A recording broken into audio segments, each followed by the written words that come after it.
برطانیہ کا بادشاہ کتنا بااختیار ہے؟ کیا برطانیہ کا بادشاہ آج بھی اپنی رعایا پر حکمرانی کرتا ہے؟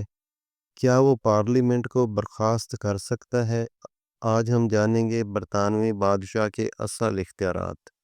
برطانیہ میں بادشاہ کو یا ملکہ کو آئینی سربراہ کہا جاتا ہے۔ اس کا مطلب ہے کہ وہ ریاست کا علامتی سربراہ ہوتا ہے، مگر اصل اقتدار منتخب حکومت کے پاس ہوتا ہے۔ بادشاہ کا کردار رسمی اور نمائشی ہوتا ہے۔ اصل فیصلے وزیر اعظم اور پارلیمنٹ کرتے ہیں۔ بادشاہ حکومت نہیں چلاتا، بلکہ وہ صرف قانونی منظوری دیتا ہے۔ ہر سال پارلیمنٹ کی افتتاحی تقریب میں بادشاہ ایک تقریر کرتا ہے، لیکن یاد رہے کہ وہ تقریر بھی حکومت لکھتی ہے، بادشاہ صرف پڑھتا ہے۔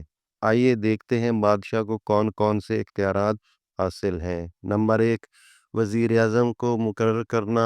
نمبر 2، پارلیمنٹ کو تحلیل کرنا۔ نمبر 3، قوانین پر دستخط کرنا۔ نمبر 4، سفیروں کو تسلیم کرنا۔ نمبر 5، جنگ کا اعلان کرنا۔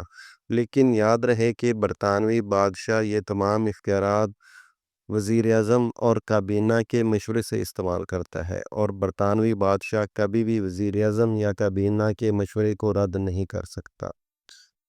مثلاً بادشاہ وزیر اعظم کو خود منتخب نہیں کرتا، بلکہ وہی شخص وزیر اعظم بنتا ہے جس کے پاس پارلیمنٹ کی اکثریت ہو۔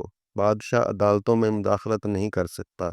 وہ ملک کا سپریم کمانڈر ہوتا ہے، لیکن دفاع کے تمام معاملات میں حکومت کے مشوروں پر عمل کرتا ہے، اور وہ میڈیا پر بھی کنٹرول نہیں رکھتا۔ اسے صرف قومی اتحاد کی علامت سمجھا جاتا ہے۔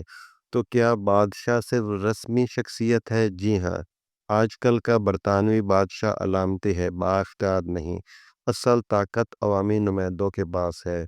اگر آپ کو ہماری یہ معلوماتی ویڈیو پسند آئی ہو تو لائک کریں، سبسکرائب کریں اور شیئر کرنا نہ بھولیں۔ کمنٹس میں لازمی بتائیں اگلی ویڈیو کس موضوع پر ہو۔